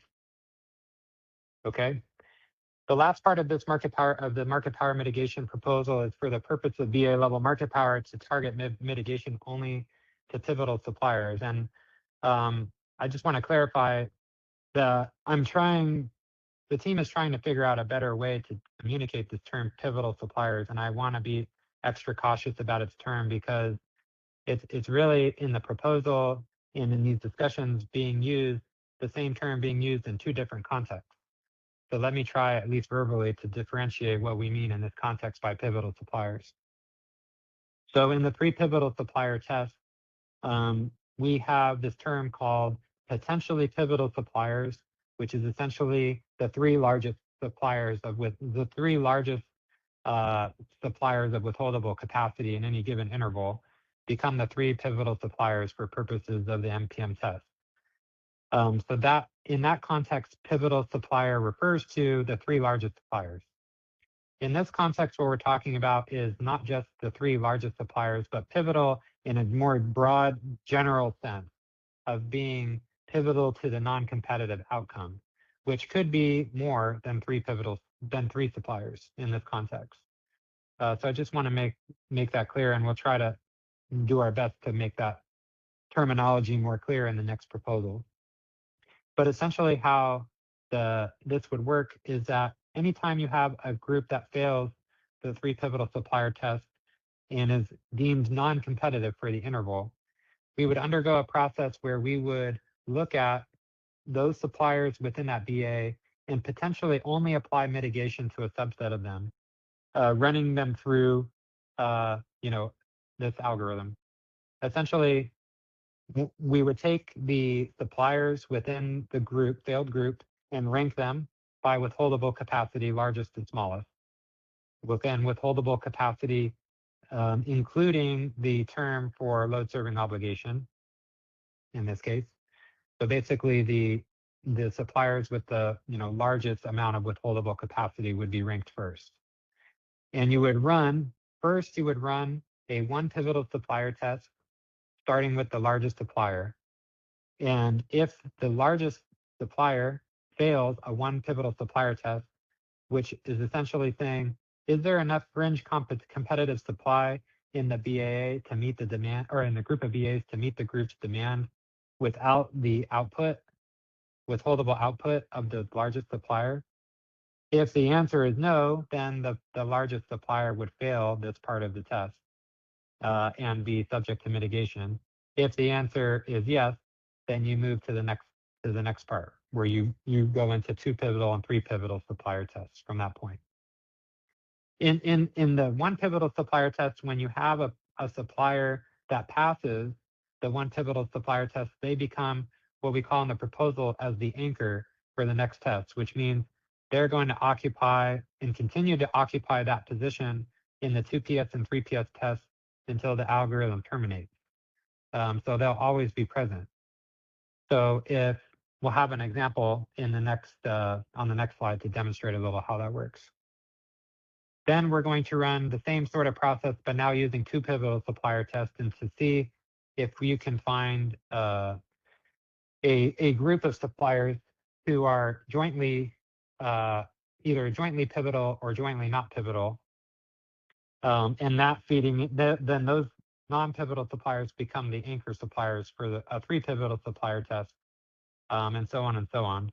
And essentially, when you have gone through this process and found a passing group of three suppliers, that smallest supplier sets the cutoff for suppliers not subject to mitigation. And again, there'll be an example on slide 25 we can walk through. So what this is doing is mitigating non-pivotal suppliers in a non-competitive group. Again, the term non-pivotal in this case meaning not pivotal to the non-competitive outcome, not necessarily the same thing as the three largest suppliers in that sense. The CAISO acknowledges the the Department of Market Monitoring concern from their comments in the September comments that non-pivotal suppliers can still exercise market power in certain cases. And so we tried in the proposal to distinguish the identification of a non-competitive structural outcome, meaning all these tests are basically looking at if there's sufficient fringe competitive supply to meet demand, and calling, if the answer is no, calling that non-competitive, and distinguishing that phenomena from the actual exercise of market power, which would implicate economic withholding and therefore non-competitive prices. There can be times, and there are times, where you have non-competitive structural conditions, but not necessarily any exercise of market power. And so we acknowledged that DMM's theory on that, and we tried to clean that up in the proposal to make that language more clear.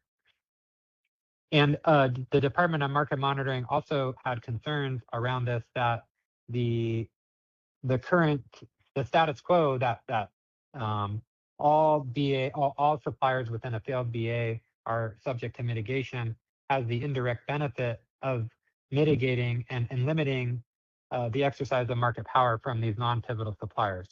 And we agree with the DMM that that's possible, and therefore we did not choose to adopt the option 2 method that was highest support, received more support from stakeholders in the straw proposal, which would identify the mathematically smallest set of pivotal suppliers in the group, and chose to move towards this variant of option 2 in recognition of DMM's concern. But we still think that there is the trade-off of accepting some type of under mitigation risk is worth the reduction in over mitigation risk. And we think that this variant of the algorithm provides the best balance between those two things. Let's go to the next slide.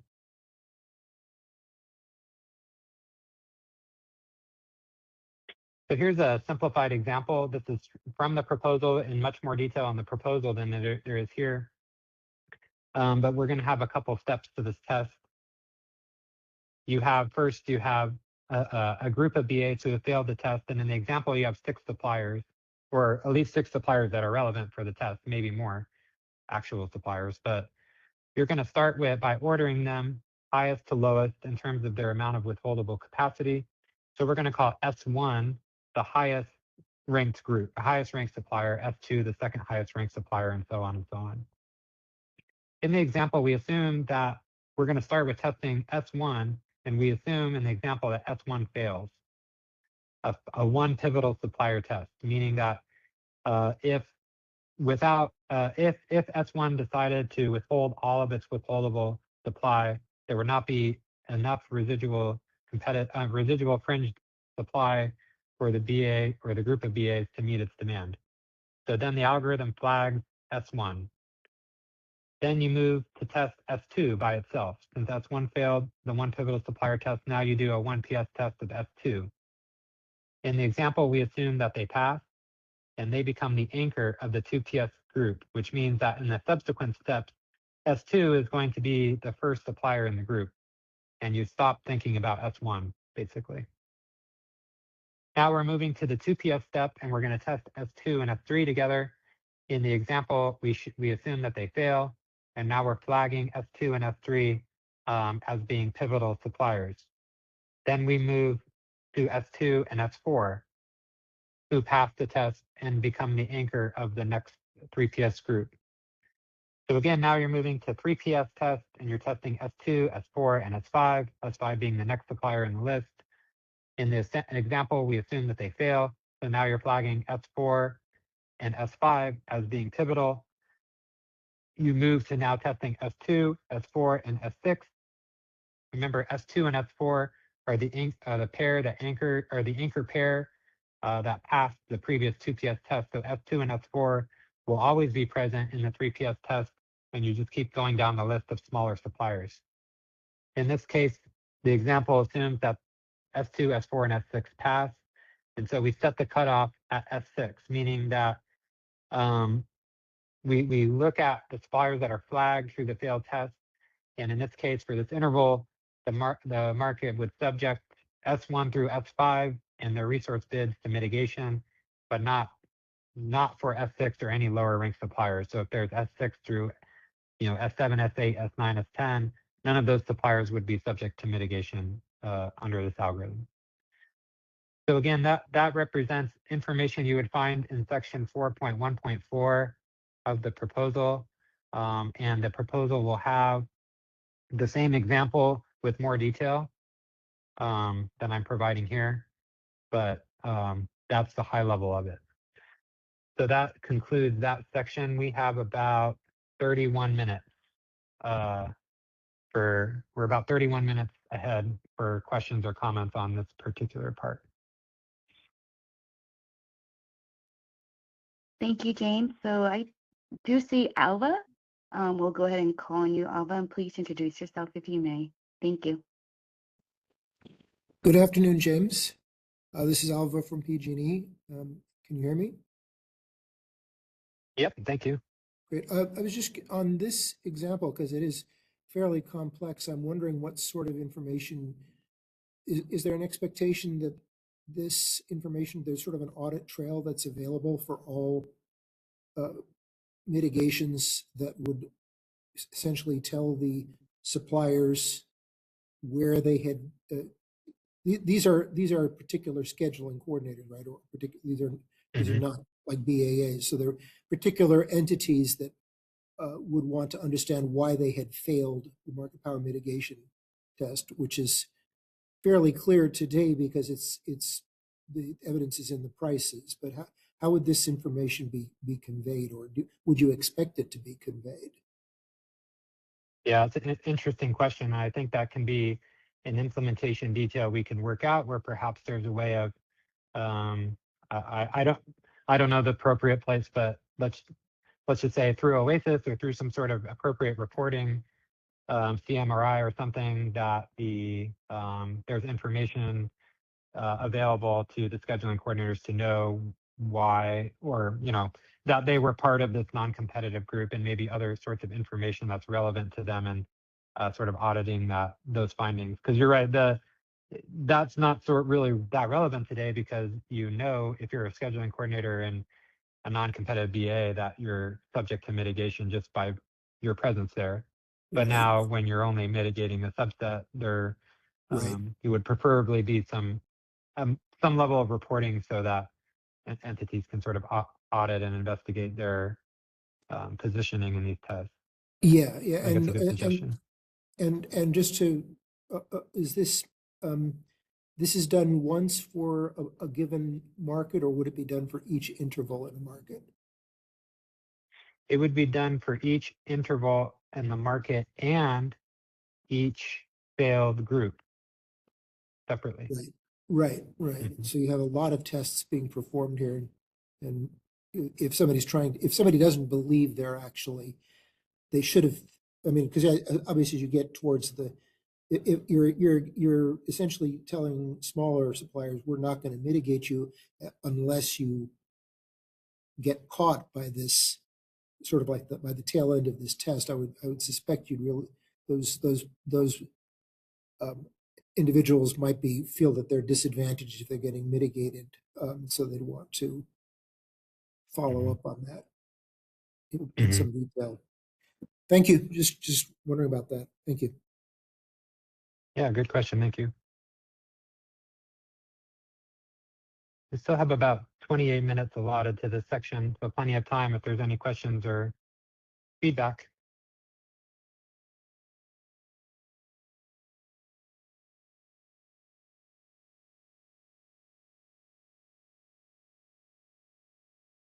Okay, let's go then to slide 26.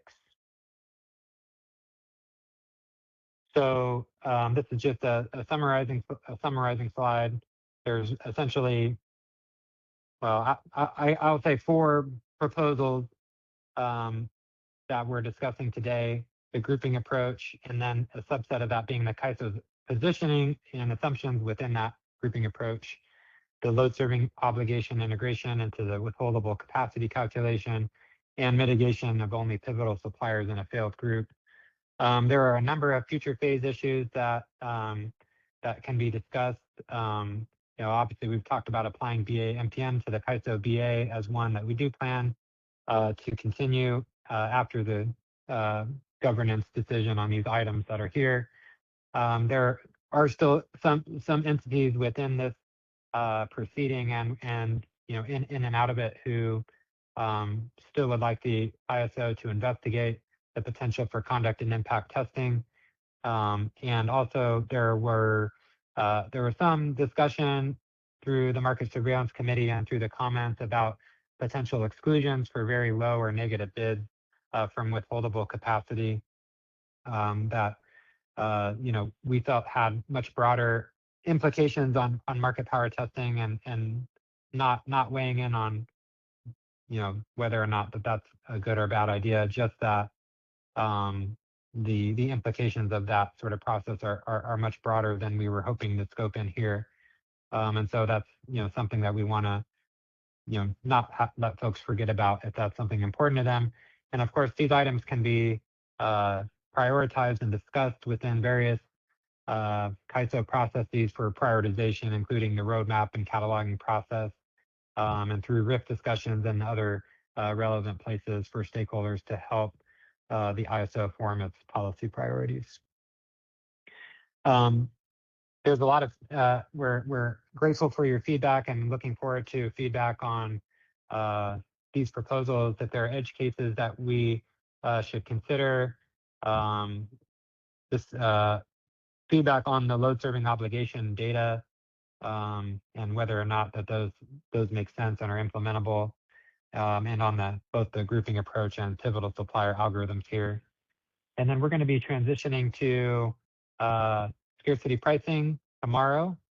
And so we're just reminding folks in this bottom little figure here that the idea and the challenge that we're presented with is trying to improve price formation by properly distinguishing between artificial scarcity caused by market power from true scarcity. And so that's really the connection, the market design connection that we see between these two items and what keep them linked.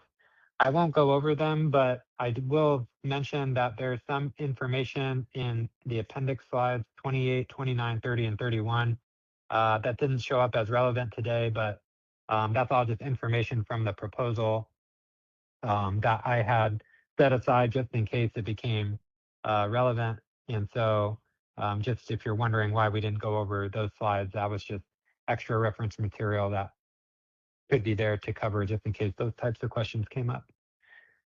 And so I have now, plenty of time, 34 minutes until the meeting closes. So happy to take concluding remarks and final questions. Okay, next we have Michelle. Hey, Michelle Keto again. Hey, so under the current framework, if there's a balancing authority with 11,000 megawatts of resources and 10,000 megawatts of load, can you explain how it would be treated? And then under the current proposal, can you explain how it would be treated if it price separates from another balancing authority?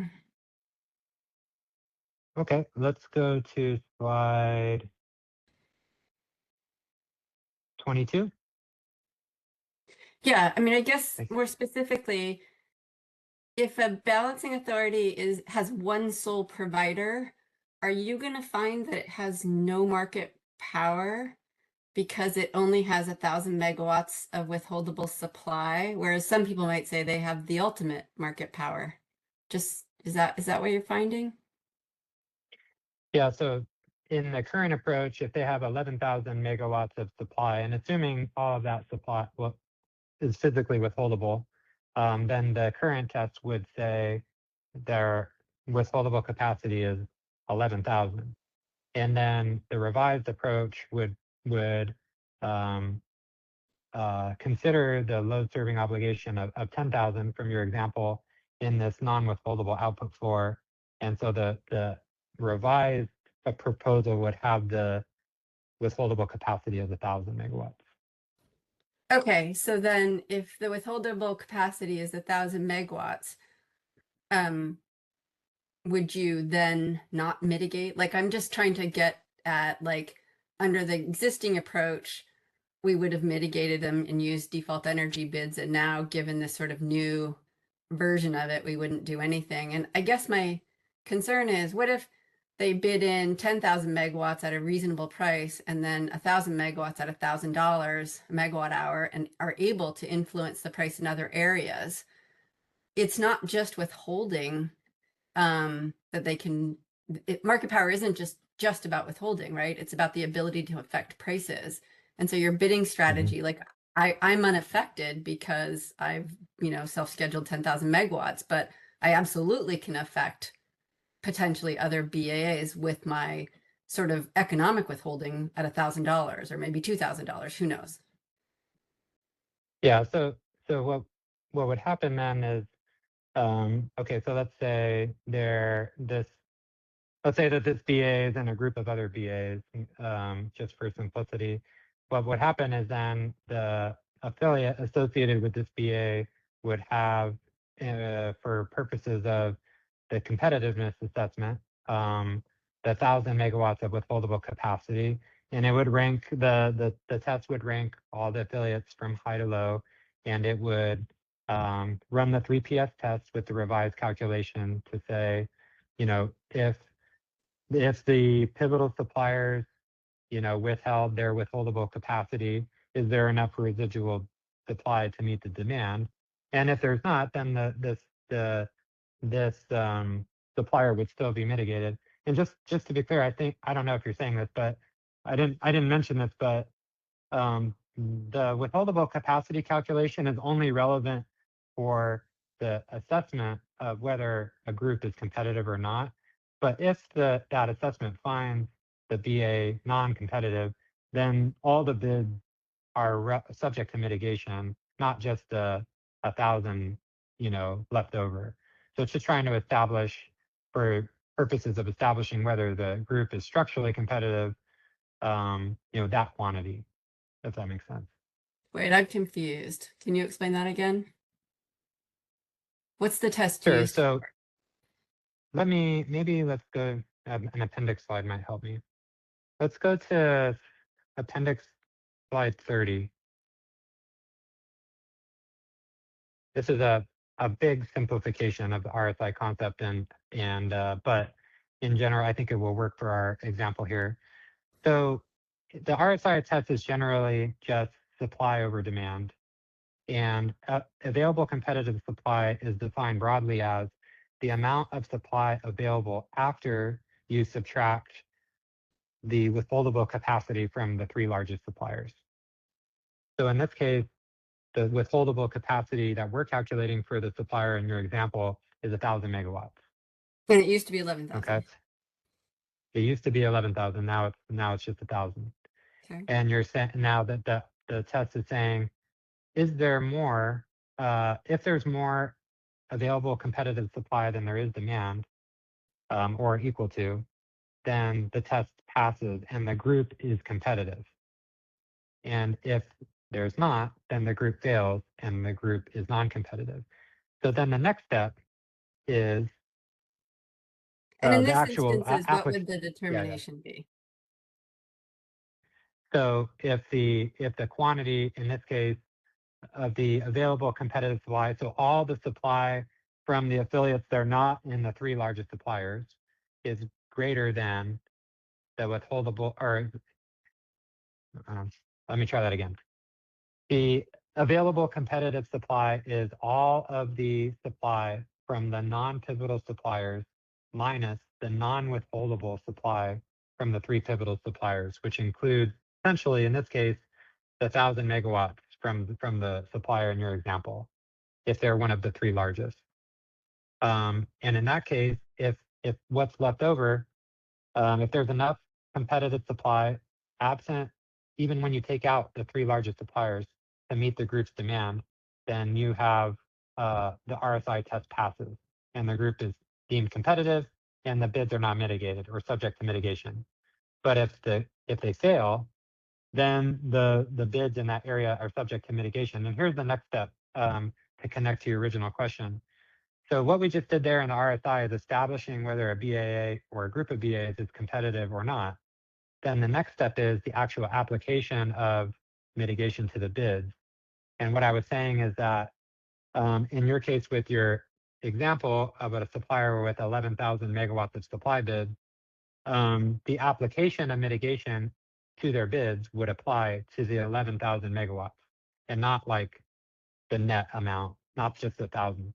So the 1,000 is relevant in this step on the screen, but the 11,000 is relevant in the actual bids that are subject to mitigation if the group fails. That's the distinction I was trying to make. Okay, but given the way you've redefined it, it's easier to pass this test. Correct. Okay, got it. That's what I was getting at. Okay, but if you fail, so you've made it easier to pass the test, but if you fail, it still applies to all the pivotal suppliers or everyone? So now it's everyone, right? Yeah, now it's everyone. And then, okay, so let's move back to slide 24. So now, okay, so now we have a group that's failed. And now we're going to run this assessment to identify through this algorithm the suppliers that are actually mitigated within the group. It may be all of them, or it may be, it's going to be at least 3 because the 3 pivotal supplier test fails, which means, if you run through this algorithm, there's going to be at least 3 suppliers that are always going to be mitigated. But potentially there are going to be some smaller suppliers that are not. Okay, so it's going to be easier to pass this test because we're only doing net supply. We're going to be mitigating less people, right, than we were before. Okay, so there's kind of drawbacks to this. And it's extraordinarily complicated because you're going to be doing this in hourly or 15-minute or 5-minute increments. Yeah, every interval. 5-minute increments? For the RTD has, I don't know if George is still on, but RTD has a unique application of the NPM process. But definitely an IFM on an hourly basis and an FMM on a 15-minute basis. Okay. Okay. Okay, thanks. And Thank you. Oops. Sounds like she may have had a closing point, but came out of the queue. We'll unmute her if she raises her hand again. But next we have Alba. Hello, James. I wonder if, I don't know if you could present this at this time, but a better sense of how the system market power mitigation process and the local market power mitigation processes are laid on top of each other. I mean, my sense of it would be that you do essentially, you have a single market power run. Out of that, you're going to determine whether system market power exists, and you're going to be mitigating bids based on the MEC. And then having done that, you're going to look and see whether there's local market power and potentially mitigate resources based on local market power. And so it's clear that you could have, going back to the example you're talking about, Michelle, you could have resources that were not mitigated due to system market power, who would be mitigated due to local market power. It seems to me that you can't possibly have a situation where somebody's going to get over mitigated through those 2 steps. You're going to either get, you can only get mitigated to the point that that you should have been mitigated to in one of those steps and no lower. But it would be good to get the sort of the details on that. a little bit more clearly.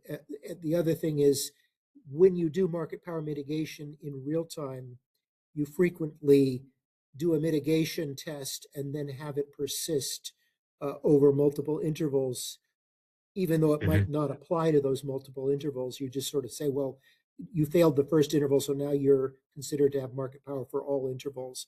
And I'm wondering about that element of that in this overlapping of the two processes as well. So it's just a getting more detail would be helpful to make sure there's no unforeseen consequences of having those two processes running simultaneously, essentially. Maybe I can provide a little bit of information here, Alba. So the question is, how does this mitigation process for at the BAA level interacts with the local market power mitigation for specific constraints that are deemed uncompetitive? So it's not exclusive, or meaning you don't have one or the other. They're actually working together. Right. Combined in the sense that you have independent, I can say, mitigation for different constraints. So the system mitigation here for the BAA is a mitigation with respect to the power balance constraint. And then you have also mitigation with respect to other binding and competitive constraints. They all have different competitive LMPs. So the fact that a resource bid is mitigated for potentially more than one constraint, let's say 3 constraints, the result of the mitigation is dependent on what is the competitive LMP for each of these constraints. For the system mitigation at the BA level, the competitive LMP is coming out of the process based on the examples that you saw here that they were presented. It's the marginal energy cost of the last group that was joined, and you found the overall group competitive, right? But the competitive LMP for local market power mitigation is calculated differently. It's calculated as the sum of the competitive components of the LMP that include they include the market, the MCC, right? Or for the MCC contributions from the constraints. So you may find out that one mitigation that you do at the system level has some mitigation over, let's say, $60 was the example for BAA. And then one particular resource also had a counterflow contribution to a non-competitive binding constraint. And the competitive LMP for that case was less than $60. Let's say it was $50. So you'll do a mitigation ultimately from $50 up, right? So they're combined, they work all together. Right. Yeah, it does. I just would want to make sure that in that case you just mentioned, that the person who is getting mitigated to 50 would have been mitigated to 50 anyway, versus getting mitigated essentially twice to a level that's really kind of below what they should have been. Well, I mean, I guess maybe you'd say that's what they should have been mitigated to, but I'm just trying to figure out how you would, from the point of view of a resource who's seeing this mitigation, how you would understand what had happened to your bids and whether you would believe that you had been over mitigated in that process. Yeah, I sympathize with the question, because it's now that you're having new dimensions in the mitigation process. Yeah, how does it all come together? So the same mentality of taking the LMP, which has competitive and non-competitive contributions, applies here too. And simply, so far we have with LMPM, we have the MCC, the marginal congestion component that separate the competitive and non-competitive parts, right? Here we have the MEC. So here the MEC has competitive and non-competitive components, and you add the non-competitive components all together to find the competitive LMP. So it's just all of these processes come together but the same principle applies. If the non-competitive portion of the LMP now, we're not only looking at the MCC, the LMP is positive, then we assert that the supplier for that specific resource has the potential to exercise market power. Right, right. Yeah, I get sort of the concept, but I think it could get very complicated. It seems like it's, especially with this element of not mitigating everybody due to the system market power constraints, you can have a bunch of different kinds of outcomes that people might find hard to understand. I think that's more. I think you've kind of described in general how it should work, but it would be good to get a little bit more, or figure out how to get more detail prior to everything. Having, like I said, would want to make sure that there was not the possibility of over mitigation due to some way in which these two processes were combined. I mean, in concept, it shouldn't happen perhaps, but in reality, it could, due to the way the algorithm works.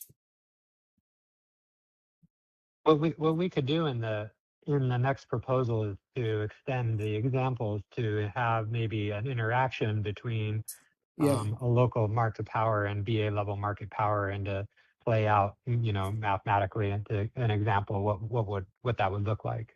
that'd be great. That'd be great. Thank you. Mhm. Thanks for the questions. Okay, we still have 15 minutes if there are any other closing questions or remarks.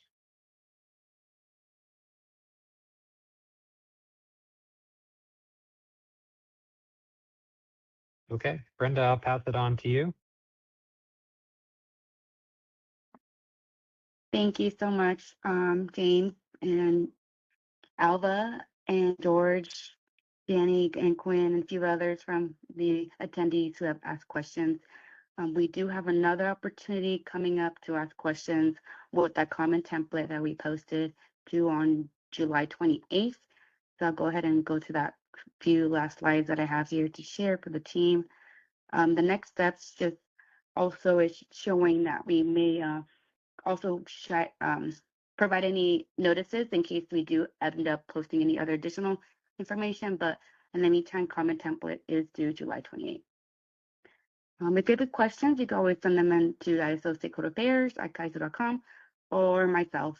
I also hyperlinked a few on the chat window if you'd like to visit those links. As a reminder, we have posted our updated energy blog recently, as well as a new podcast that shows episodes of the latest information. The most latest one was with the Market Surveillance Committee guests, Dr. Ben Hoff and Scott Harvey. A few are coming this way further this month to kind of highlight other great topics, and you can see them on Apple TV, Spotify, or YouTube. And then lastly, we do have the Western Energy Market observation that has been out for quite some time, just highlighting the extended day-ahead market overview. We also have meetings in regarding to the EDAM, so we did get those comments in recently. So if you have any questions, feel free to go to kaizo.com and search up extended day-ahead market, and you'll find a lot of information on different aspects of what's going on for EDAM. This year, our 2026 Stakeholder Symposium will be held on October 5th with the welcome reception at Canton Sawyer, Sacramento, California, followed by the symposium program October 6th at the Safe Credit Union Convention Center at Sacramento, California. You can email us at symposiumreg@kaizo.com for any questions. Sponsorship opportunities are still available, as well as supercharged passes. We do have capacity for the welcome reception, so if you do want to sign up and register, please do that as soon as possible. But we also are courteous if there's folks that are still waiting on other items. But we do have the agenda plan pretty soon to be posted, so that will be followed by a notice, so those folks can kind of get it going on the agenda that's been posted for what's going to happen on symposium program. So with that, I will go ahead and remind folks tomorrow we'll see you on day 2 at 9 a.m. Pacific time to continue on for scarcity pricing. Comments are due on July 28th, and then we'll move forward and continue this engagement with our stakeholders. I'll pass it to Ryan, my event producer, to close our call. Thank you. That concludes our conference. You may now disconnect.